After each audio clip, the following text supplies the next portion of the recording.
Gli esperimenti condotti presso l'Istituto Nazionale di Salute Mentale dal ricercatore comportamentale John B. Calhoun iniziarono nel 1947 con l'esperimento Colonia di topi di Rockville, in cui fu costruito un recinto all'aperto di un quarto di acro per ospitare ratti norvegesi selvatici. I ratti erano protetti dai predatori, avevano accesso all'aria fresca e alla luce solare e ricevevano cibo, acqua e materiale per il nido, a sufficienza per una popolazione di 5.000 esemplari. Fino alla conclusione dell'esperimento nel 1951, la colonia mantenne una popolazione di circa 200 esemplari. I ratti si comportavano ancora come ratti sani e naturali, mantenendo lo stesso tipo di equilibrio violento che hanno in natura. Durante l'esperimento Universo del ratto del 1958-1962, in cui il recinto era al chiuso e costruito molto più piccolo, John Calhoun coniò il termine pozzo comportamentale per indicare il fenomeno che si verifica quando i ratti diventano sovraffollati, iniziano a isolarsi socialmente, diventano omosessuali e più aggressivi. Dal 1968 al 1972 condussero l'esperimento Universo 25 sui topi. Fu costruito un recinto metallico di 2,7 x 2,7 metri progettato per contenere circa 3.800 topi con cibo, acqua e materiali per la nidificazione illimitati.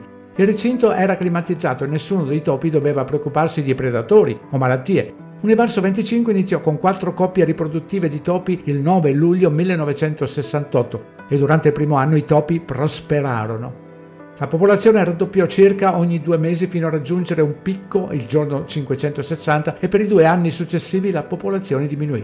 Durante questo declino biennale il comportamento di topi cambiò. I maschi alfa inizialmente dominanti divennero passivi e non difesero più il loro territorio. Altri maschi divennero iperaggressivi e attaccarono senza essere provocati.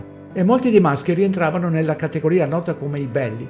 Questi maschi trascorrevano esclusivamente il loro tempo da soli, evitando qualsiasi comportamento sociale e sessuale. Erano ossessionati dalla cura del proprio aspetto e sembravano essere fisicamente più sani. In generale i maschi persero interesse ad avere rapporti sessuali con le femmine e le femmine persero interesse ad essere madri. Iniziarono a mostrare aggressività nei confronti della prole, arrivando persino a ucciderla e mangiarla, e i loro corpi iniziarono ad abortire. Nonostante la diminuzione della popolazione e l'aumento dello spazio vitale, i topi non si ripresero. Calhoun interpretò la causa di questo crollo come il risultato di una morte spirituale, che poi portò direttamente alla morte fisica. Scrisse che la prima morte è quella dello spirito. Il loro spirito è morto. Non sono più in grado di eseguire i comportamenti più complessi compatibili con la sopravvivenza della specie. Calhoun sosteneva che se si indebolisce lo spirito di una creatura, questa perderà il suo istinto di sopravvivenza. Vedeva come questo avrebbe influenzato la vita degli umani e affermò che l'establishment avrebbe dovuto cambiare per evitare il collasso sociale in ambienti umani affollati.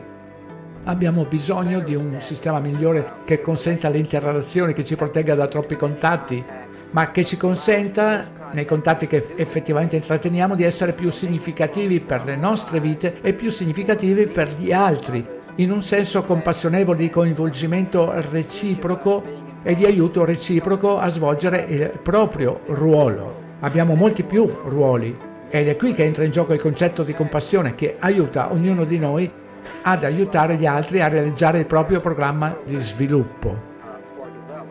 Gli studi hanno dimostrato che le persone che vivono nelle grandi città sono meno felici e hanno vite meno significative rispetto a quelle che vivono in piccole città. Per molti di noi non sorprende scoprire che vivere come animali domestici in grandi città affollate sia malsano per gli esseri umani.